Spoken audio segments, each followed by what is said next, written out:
Alors, je crois que le milieu astrologique se divise en deux catégories, d'ailleurs en nombre inégal certainement, les théoriciens et les praticiens. Mais quand je dis ça, je dois préciser immédiatement ce que je veux dire par là. Pour moi, un théoricien, ce n'est pas forcément quelqu'un qui bâtit des théories, mais c'est quelqu'un qui s'appuie sur des théories, qui a une approche critique des théories. Le praticien, c'est quelqu'un qui n'est pas très à l'aise dans la théorie et qui veut voir des résultats, qui veut des applications. Donc ça correspond donc à des mentalités, à des formes cognitives différentes. Et il y a une guerre entre ces deux populations. Par exemple, pour le théoricien, au sens que je viens de préciser à l'instant, un système ne sera pas validé par une pratique. Parce qu'un mauvais système peut déboucher sur une pratique qui va fonctionner. Par exemple, je peux faire une prévision juste à partir d'un système complètement bancal et aberrant. Donc, je ne vise personne, enfin, on voit très bien de quoi je veux parler. Le praticien, lui, il ne sait pas très bien un système aberrant, qu'est-ce que ça veut dire, un système bancal, qu'est-ce que ça veut dire. Voyons la réalité, voyons la pratique.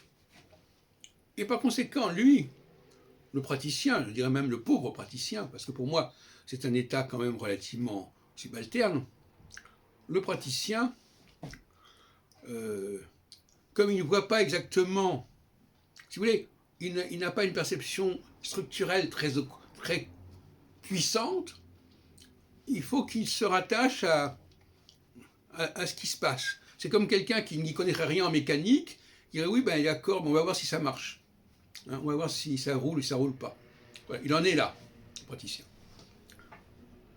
Inversement, le théoricien, lui, vous lui dites que tel système marche, il veut comprendre pourquoi.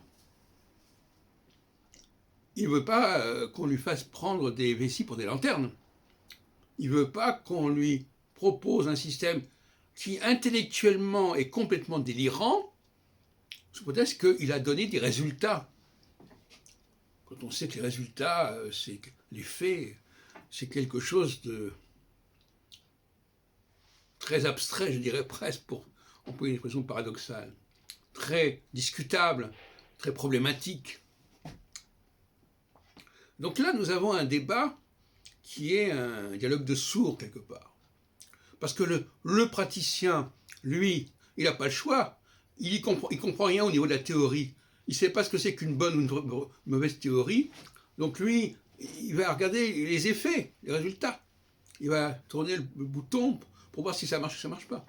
Il en est là. Il ne peut pas faire mieux que ça. Donc finalement, en revanche, le théoricien, lui, à la limite, même s'il a élaboré un système et que tel praticien lui dit que ça marche bien, si jamais il s'aperçoit que ce système n'est pas aussi cohérent qu'il le croyait, ce système a des failles, le fait que le praticien ait trouvé des résultats, ça ne va pas du tout l'impressionner. Il s'en fout complètement. Il ne va pas se bloquer sur un état insuffisant de son travail, parce que le praticien lui a dit « mais ça marche très bien ». Il n'a rien à faire. Le système n'est pas valable, a des lacunes, a des incohérences, point final. Il n'y a rien qui va pouvoir le sauver. Donc, si on en revient à André Barbeau, par exemple, en conclusion de ce petit exposé, on s'aperçoit que les échecs qu'il aura connus sont essentiellement dus à des incohérences systémiques.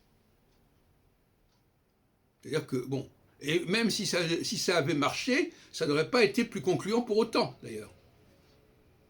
L'incohérence systémique, ça veut dire que il y avait quelque chose qui n'allait pas, qui ne sonnait pas correctement dans son système. Hein. Mais Le théoricien, lui, il aurait pu très bien, dès le départ, s'apercevoir que le système était incohérent et dire que toute forme de pratique par rapport à un système incohérent comme ça ne faisait aucun sens. Le problème qui se pose, c'est de savoir, dans le milieu astrologique, quelle est la proportion de praticiens et la proportion de théoriciens. Enfin, je vous laisse vous-même conclure.